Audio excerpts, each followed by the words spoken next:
অনেক অনেক শুভকামনা নিয়ে চলে এসেছি আপনাদের প্রিয় চ্যানেল গাছের কথা ফুলের কথা। আজকে আমি পেয়ারা গাছের ফলন কিভাবে আপনারা 10 গুণ বৃদ্ধি করতে পারবেন সেই বিষয়ে আমি আপনাদের সাথে কিছু তথ্য শেয়ার করব। এমন কিছু গুপ্ত টিপস, যে টিপস অবলম্বন করলে আপনারা আপনাদের পেয়ারা গাছকে তার থেকে 10 গুণ বেশি পেয়ারা ফলাতে পারবেন। আশা করছি আমি একটু দেখাতে পারছি আমার এই প্রতিটি গাছের কি পরিমাণে ফুল এসেছে। কিছু ফুটে গেছে, কিছু পেয়ারার রূপ নিয়েছে, কিছু ডগায় এখনও ফুল বেরোচ্ছে, এই অবস্থায় রয়েছে। বন্ধু, এর কিছু গুপ্ত টিপস কি করলে পেয়ারা গাছে প্রচুর পরিমাণে ফলন সম্ভব। প্রথমে বলবো, এই গাছটির বয়স আমার মাত্র 1.5 বছর। তো 1.5 বছর বয়সের এই গাছে এত পরিমাণে ফুলের রহস্যটা কি? বন্ধু, সামান্য কিছু অভিজ্ঞতা কাজ করতে করতে তার মাধ্যমেই আমি যে বিষয়গুলো শিখেছি, জেনেছি, সেগুলোই আমি আপনাদের সাথে শেয়ার করব। মূলত পেয়ারা গাছ এমন একটি গাছ, এর কিন্তু দেখবেন যখন কচি ডাল বেরোবে, সেই কচি ডালের সাথেই কিন্তু এ ফুল নিয়ে বেরোবে।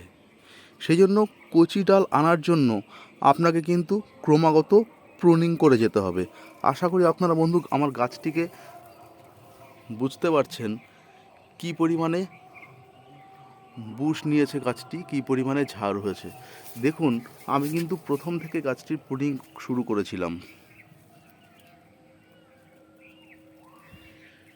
প্রত্যেকটি গোড়া কিন্তু, প্রত্যেকটি ডালের মাথা কিন্তু আমার প্রুনিং করা। প্রত্যেকটি মাথা কিন্তু বন্ধু প্রুনিং করেছি। প্রুনিং করে করে আজকে কিন্তু এই গাছটিকে আমি এত সুন্দর গোছানো একটি ঝাড় রূপ দিয়েছি। যার ফলস্বরূপ কিন্তু, অর্থাৎ এই প্রুনিং কিন্তু এই গাছের একটি গুরুত্বপূর্ণ বিষয়। যত আপনি বেশি ভালো সুন্দর প্রুনিং করবেন, তত কিন্তু সুন্দর গাছের একটা সুন্দর শেপ নেবে। আরেকটি বিষয়, এর যে কিছু ডালপালা থাকে, যে ডালপালা কিন্তু দরকার নেই, সেগুলো কিন্তু অযথা আপনার গাছের খাদ্য শোষণ করবে, কিন্তু ফল আপনি পাবেন না। যেমন কিছু ডাল সাইড দিয়ে বেরোয়, যেমন দেখুন এই ডাল, এই গাছটি কী ছিল, আগাছার মতো রূপ নিচ্ছিল, ঝোপ হয়ে যাচ্ছিল, কিন্তু এই গাছে কিন্তু হওয়ার মতো অবস্থা ছিল না। আমি প্রুনিং করে দিয়েছি, আজকে কিন্তু এখান থেকে সুন্দর কুশি বেরোচ্ছে। অর্থাৎ এ কিন্তু কিছুদিনের মধ্যেই এখান থেকে ফুল সহ আরেকটি সুন্দর ডগা নিয়ে বেরোবে।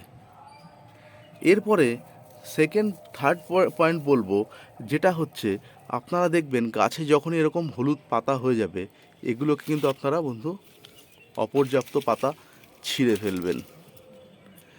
যত বেশি পরিমাণে আপনারা এই নিচের পাতাগুলোকে ছিঁড়ে ফেলতে পারবেন, আমি একটু ছিঁড়ে দেখানোর চেষ্টা করছি, আমি পাতা রেখে দিয়েছিলাম আপনাদের দেখানোর জন্য।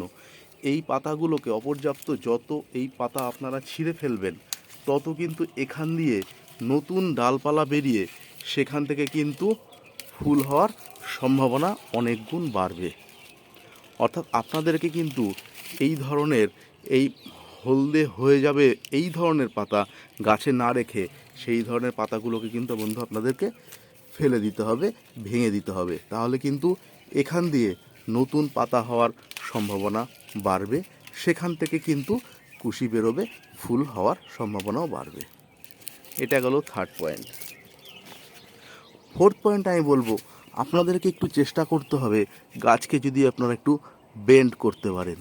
বেন্ড বলতে সামান্য পরিমাণে যদি আপনারা দড়ি দিয়ে গাছের ডালকে এইভাবে আপনারা নুয়ে দিতে পারেন, তাহলে আপনারা যেখান থেকে নুয়ে দেবেন, যেখানে টেনশান পড়বে গাছের ডালের, যেখান থেকে বেন্ড হয়ে থাকছে, এই যে এইখান থেকে চাপ পড়ছে, বেন্ড হচ্ছে, এই অংশ দিয়ে কিন্তু প্রচুর পরিমাণে নতুন পাতা ছাড়বে, নতুন ডাল ছাড়বে, সেখান থেকে কিন্তু ফুলসহ ডাল বেরোবে। এটা গেল আপনার 4 নম্বর পয়েন্ট। নেক্সট বলবো, আপনাকে গাছে কিন্তু ক্রমাগত বিভিন্ন খাবারের যোগান দিয়ে যেতে হবে। গাছের খাবার বলতে আপনাকে দিতে হবে কিছু পচা পাতা সার। পচা পাতা সার বলতে আপনারা বিভিন্ন ধরনের আপনাদের বাড়িতে যে গাছের যে পাতা পড়ছে, যে পাতাগুলো শুকিয়ে যাচ্ছে, সেই পাতাগুলোকে বন্ধু আপনারা না ফেলে সেগুলোকে সংরক্ষণ করুন। সেই পাতা থেকেই কিন্তু আপনারা সার তৈরি করুন। আমি একটু আপনাদের দেখানোর চেষ্টা করছি। দেখুন, এটা কিন্তু পচা পাতা। সেই সার দিয়ে কিন্তু আমি গাছে গোড়া দিয়েছিলাম।